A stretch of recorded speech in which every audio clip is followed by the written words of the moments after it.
Welcome to Cannabis Oil Secrets, the forbidden elixir of hope, where we talk with cannabis advocates and cannabis friendly clinicians about the amazing benefits of full extract cannabis oils, aka Simpson Oil.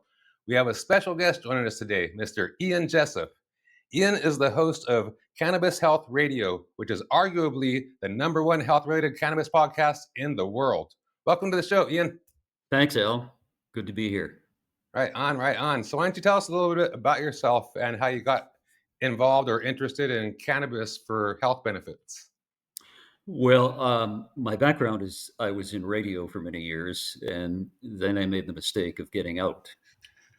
and for about 25 years, I worked at jobs like government relations consulting, working with politicians, and then I got into a job where I organized conferences, and nothing really interested me as much as radio did. So in about 2013, I was having coffee with a friend and mentioned that. And he said, "Why don't you get back into radio?" And I said, "Well, how am I going to do that?" And he knew the owner of the local radio station here. And actually, he was the general manager of the station. So he talked to him, and I got an interview. And he said, "What do you want to do?" And I said, "I want to do something different," because I realized the talk show hosts at the time were not doing much research. And he said, "Okay, you're hired. Just don't get us sued." So I was doing different things, like running YouTube clips illegally, by the way. And I posted a clip on air about this guy in the UK who cured himself of cancer using cannabis oil. And I thought, wow, that's really interesting. I've never heard of that before. So I ran the clip, and then I got an email from this woman who said, I did the same thing. I got rid of anal canal cancer. And I said, "Great, do you want to do an interview?" And she says, "Yeah." And she lived in Victoria, and I didn't know that at the time, but it was Corey Yelland. So Corey came into the studio, and we did an interview, and she had the phones just lit up. We were getting calls from everywhere in North America. And so I had Corey on once a month. And then the radio station, which is owned by a conglomerate in Toronto, decided that they were going to reduce staff. So I was let go. Several talk show hosts were let go. People behind the scenes were let go. And I decided, okay, what do I do with this next phase of my life? And I had coffee again with another friend. We talked, and he said, "Why don't you start a podcast?" So this is 2016, and the technology at that time was pretty crude. So I started a podcast with Corey. We started it in the basement of the house I was living at the time. And a friend who was in radio helped me buy the equipment. And I bought the equipment, and he was there on the very first podcast, which was a recording with Corey telling her story. And so we did an episode every day, every weekday, which was a lot of work. And on the third day, I phoned him and said, "Okay, I've got an interview on Friday." He says, "I can't make it. You're on your own." So, I mean, I'm used to the old way of dealing in radio with digital tape and cutting the tape and splicing it. Here I was doing an audio with this electronic equipment, but I managed to figure it out. And so Corey and I did an episode every weekday for 11 months. Started in October of 2016. Matter of fact, 9 years ago. And after 11 months, we thought, you know what? We're not making any money at this. It's a lot of work. Let's just forget it. So we did. We just forgot about it for 2 years. And then 2 years later, when Corey and I were having coffee again, we talked about starting it up. Let's start it up again, but only do one episode a week. So we decided to do that. We did that, and a fellow in Victoria, he was had his own recording studio. He recorded our podcasts and did that for a couple of years, and then he got out of the business, and so we were looking for someone else to deal with. And as a result, what happened was that we were looking for someone, and Dan in Colorado contacted us because he had a number of podcasts that he was recording at the time. So that's the progress of Cannabis Health Radio over the last 9 years. That's awesome. That's really cool to have the history of Cannabis Health Radio like broken down. Very, very cool. And so I was interviewed back like in around 2016, right? Yeah, I remember that now. So yeah, and that was I remember like shortly after that, you guys did have that little hiatus for a little bit, and then you Yeah. came back on, which was super super awesome. You know, so like and we really appreciate that for sure. You know, um, so dealing with cannabis for health related reasons like that was like today it would be a common thing, but like back then it wasn't very common. Like you said, like you heard that first one from the guy from the UK, and that was Yeah. like the first time you had heard about something like that. So congrats on taking the effort to do that. Like if you're like a a warrior in the trenches. Well, So it's like so many people today, Al. They feel that cannabis is a psychoactive drug, mhm. and people just smoke it. It has no medical value. And Corey's story is really amazing because she had anal canal cancer. She was given 4 to 6 months to live, and she lived about 14, 15 years beyond that. But she didn't die of anal canal cancer. Corey had an inflammatory disease, which resulted in sepsis, and that's what took her life in February of this year.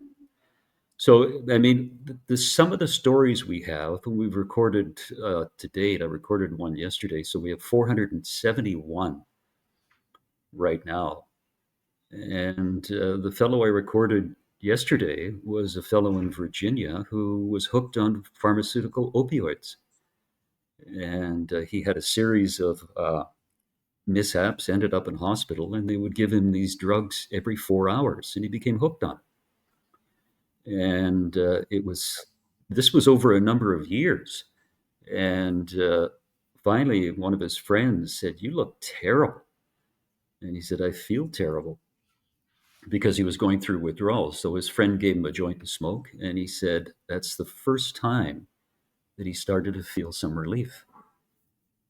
Because most people have no idea, this is including doctors, they have no idea about the endocannabinoid system. Yeah. I mean, you even talk to some doctors and they'll kind of look at you and say, "What are you talking about?" I mean, you know that, right?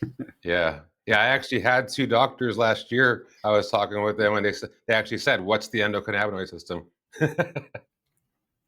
Yeah. Yeah. I mean, the interesting thing about working with Corey is she's the one that did the consultations because she knew from her heart how impactful this was, as you do. I mean, you know that if you don't take your own oil for 7 days, you go blind. Yep. So you tell that to a doctor, and they say, "Well, what are you talking about?" Yeah, for Right? sure. For sure. I mean, So like what happens to you, Al, when you mention that to people in the medical field, or do you? I really don't anymore. At first I did, and people they would get mad at me. Like the optometrist, they would get mad because I'm not using their drops and things like that. I never did. Yeah. So it's really interesting. You know, but yeah, the medical community it's a little bit different now because they have the Society of Cannabis Clinicians, and there's a few hundred doctors in there. it's like changing a little bit, but it's still a long way from being accepted and being recognized. You know, Yeah, I mean, so it may not be recognized in our day. it's for sure. Yeah, it's sad, but possibly true. Um, Over the years, though, like so you've had like so many different issues come across your podcast. Um, what is the most common issue that you've seen that people use cannabis oils for? Well, the main issue was cancer. Um, Cancer, uh, seizures, brain seizures, people have. And the interesting thing, Al, is that we've interviewed about 25 people or more with brain cancer. And, if you've been diagnosed with brain cancer, that can play havoc with you emotionally and psychologically. But of those 25 who have dealt with brain cancer, 23 are still alive today. That's And, awesome. and some were given just months to live. Yeah, And, that's super super awesome. there's a guy in Ohio, Jason Berger, who he had a very, very rare form of brain cancer. And very few people in the world have it. And he was given a short period. I think he's approaching uh, his survival time of 20 years. That's awesome. And That's so cool.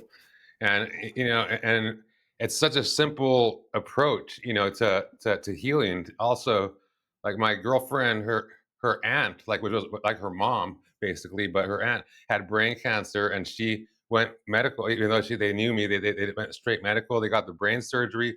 After the brain surgery, she couldn't talk because she lost her ability to be able to speak. She could think, but she couldn't talk, and then she was mm, dead 6 months later. It was crazy. wow.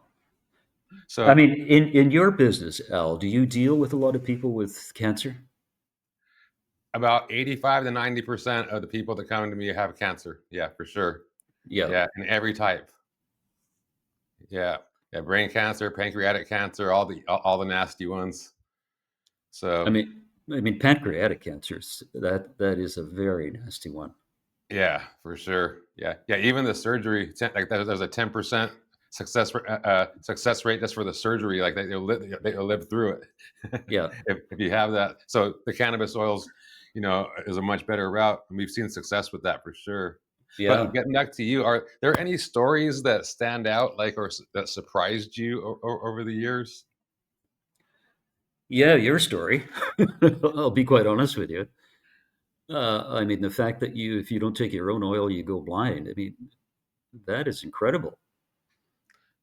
Yeah. There, there are. Oh, there's a number of stories. There's a fellow in Iowa who we've interviewed twice. He had pancreatic cancer, and he got the all clear. That's Um, awesome. yeah, I mean, because you know how quickly pancreatic cancer can take you. Yeah.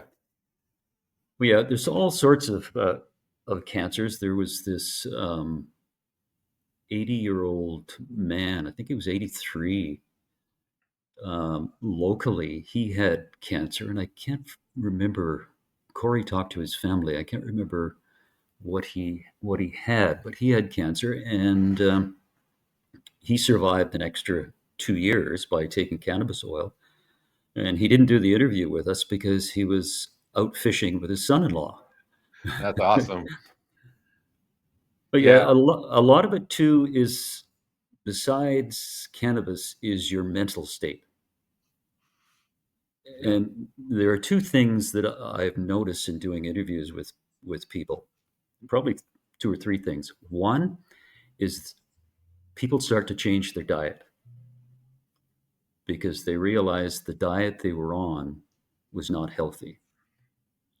Mhm. And the second thing is that a lot of people, once they start the cannabis oil, really believe in it.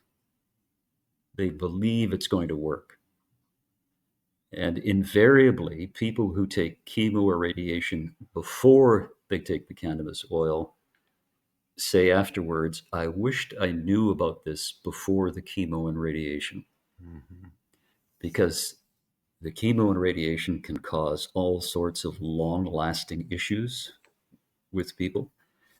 And as a result of the cannabis oil, they've cleared their cancer, but they have the residual effects of the chemo and radiation.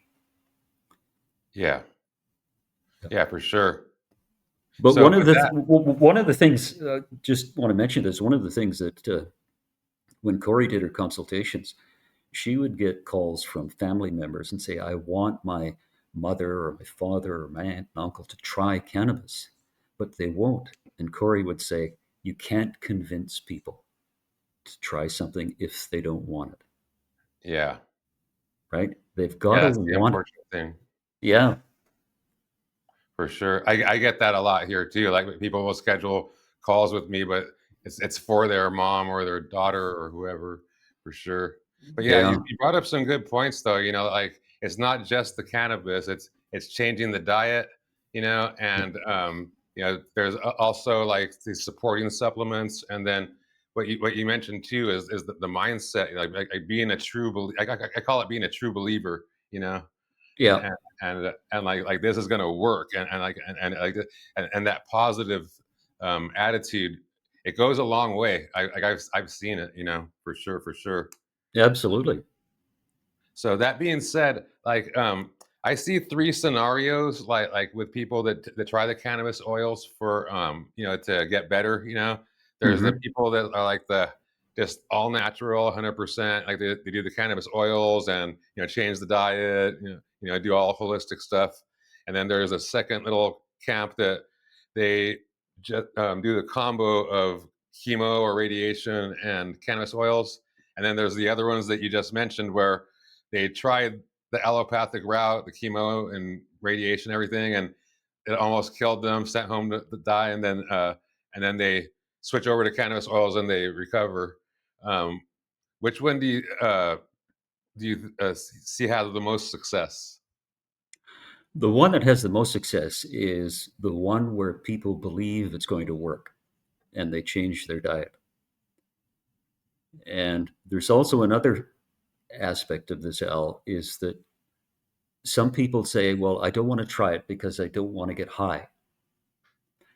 But we interviewed, I think it was the sixth interview we did with this fellow in Germany. He was actually Dutch, but he was married to a German woman. He had prostate cancer and he helped people uh, in Europe. And his response to people who say, I don't want to get high, he says, do you want to get high or do you want to die?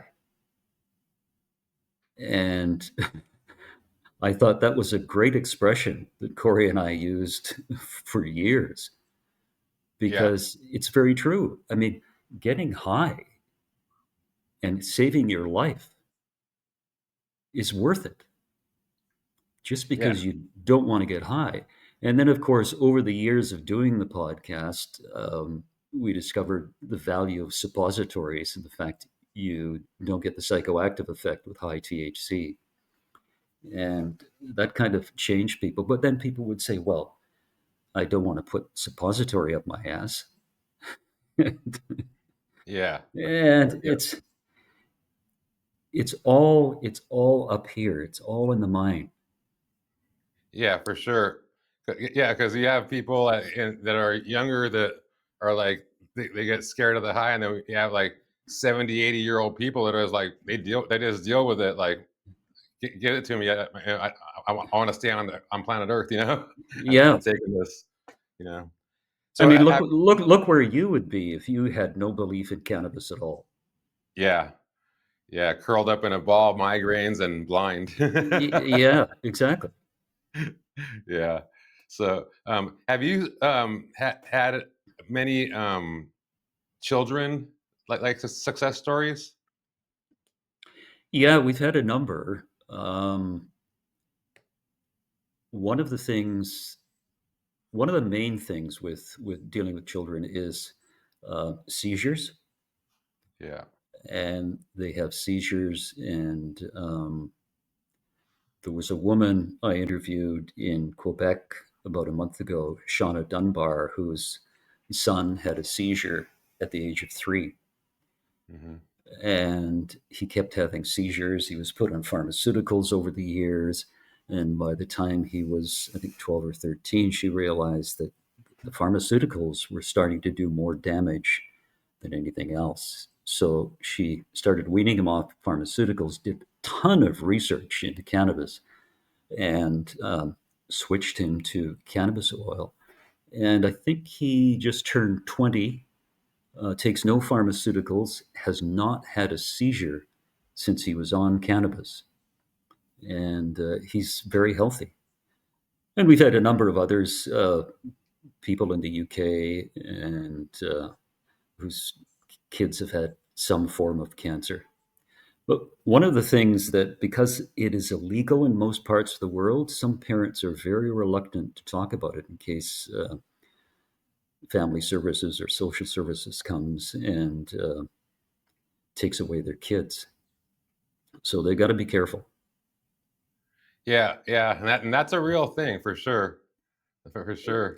And one of the things that we tell people is we don't have to use your real name. Um, and, we've done about maybe a dozen interviews with people using pseudonyms, maybe more than that, because they don't want the authorities to come around knocking on their door or taking their kids away. Yeah, for sure, for sure. And that's why you do a audio podcast too, right? And not video. Yeah, we don't do video. Yeah, just Yeah, do audio. yeah, yeah, for safety reasons, and that's understandable because it is a big deal. People could lose their jobs. They could like lose their freedom, all kinds of stuff. Yeah, Like for sure, for sure. yeah, yeah. It's but people's listening to people's stories are it's fascinating. Yeah, I mean, sometimes I have an introduction, of course, and I have a list of questions, but sometimes I never use any of the questions because their story is just so fascinating. And what you want to do is just have them explain it because these are people who have never done interviews before. hmm, And they're nervous to start. And so you want them to relax and just explain it. And, what some people have gone through is just absolutely amazing. yeah, for sure. Yeah, And we've interviewed people a couple of times, and it's I got to admit that Corey and I kind of teared up on several occasions because people have gone through cancer, they've come through the other side with no evidence of disease, they feel better than they have in years and years, and it's very heartwarming, yeah. very touching, very touching. Yeah, yeah, for sure. Yeah, yeah, it's amazing. Yeah, and it makes you feel so good just to hear those stories too, right? Yeah, yeah, it does. It really does. Yeah, that's awesome, awesome. So yeah, so I was interviewed like at the beginning, and then I was interviewed like earlier this year. Hmm. And after the interview, you had asked me like if it was okay to refer people to me, and I eventually became like one of the referred wellness partners or recommended wellness partners for Cannabis Health Radio. So why did you decide to do that?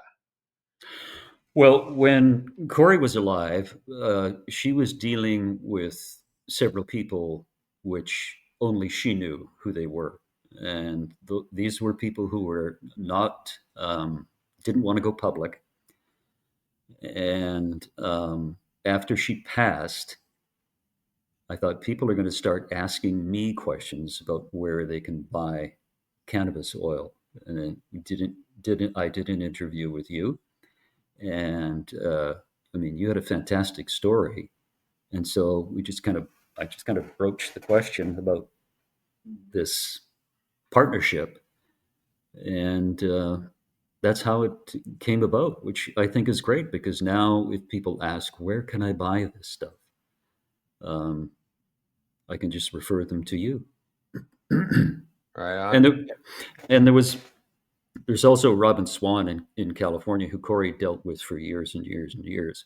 So there's the two of you, and I think it's great because both of you have quality products, and you know as well as I do, there are so many people on the internet that will sell you junk. Yeah. And when you're dealing with someone's life, I mean, I quite honestly don't know how people can do that. Yeah, It's that is the craziest thing because they're getting, like these desperate people, like they have cancer or whatever, and it's like, and they're selling them full kits or whatever. So do you see do you hear stories about that pretty often? uh, when Corey was alive and we had coffee about every week, every other week, she would tell me about a person that she was dealing with who bought oil from someone on the internet. It didn't do anything. And so Corey would say, send me a picture of it. And it would be this, cannabis oil, the FECO it's like tar, but this would be like runny oil Hmm. from a car. And you knew it wasn't quality oil. It was just something that whipped together that they thought they could sell for $2,000-3,000 and get some money out of this person who was dying, and then move on with someone else. We even had a guy who we had coffee with, who wanted to be on episode 420. 420. He wanted to be episode 420, and he was a bit of a scammer. But he never got to be episode 420 because we just kind of cut him off. Once we found out he was a bit of a scammer, we just said no, no thanks. Yeah, for sure. Yeah, good job with that. Yeah. For sure. Yeah. So yeah. So this is super awesome, and I want to thank you for coming on the show, and also, thank you for, keeping your show going, after Corey passed. I know that must have been a difficult time, because you're, co-host, but friends and everything, and all that. And, she's a wonderful person, but you keeping everything going. Like there's thousands literally of people that appreciate that. So thank you very much for doing that. No, I thought it was just something that had to be done to kind of continue Corey's legacy. And anyone who's listening to this who's interested in doing an interview, just to contact me at cannabishealthradio.com, and we'll set something up, because I'm always looking for people to interview. Right on. Yep. Yep. Yeah, So and how, we did the Deborah Hall the other day, posted her interview. It's episode 470, yeah, and yeah, she's amazing. She has an amazing story, like rare disease, incurable, and had success. That's super, super awesome. yeah, Yeah, and she's a wonderful person too. yeah, Yeah. and So then yeah, uh, and then Joe Garcia, who was hooked on opioids. I mean, yeah, he was great. Just got to yeah, find a time to interview his wife. yeah. She's a And cancer survivor, like stage 4 to no detectable cancer. Yeah, yeah, that's so awesome. yeah, Yep, yeah. yep. That's So really how good. can how do people get a hold of your podcast and stuff like that? Is cannabishealthradio.com? Is that the best place? That's correct. Yeah, that's the best place. Right on, right on. Yep. Okay, health. Did you want to say something? Who, me? Yeah. No, no. Okay. It's just no. Right It's on. just yeah. Just I appreciate everything you do, and let's keep this partnership going, and let's help people. Right on. Awesome, awesome, Ian. Okay, health warriors. That concludes this episode of Cannabis Oil Secrets. If you enjoy this type of content, then I encourage you to join our free Cannabis Oil Secrets group. It's free to join, and it has a ton of free info, including RSO protocols for a variety of conditions. Thank you for tuning in to Cannabis Oil Secrets, the forbidden elixir of hope. I hope you have a beautiful day.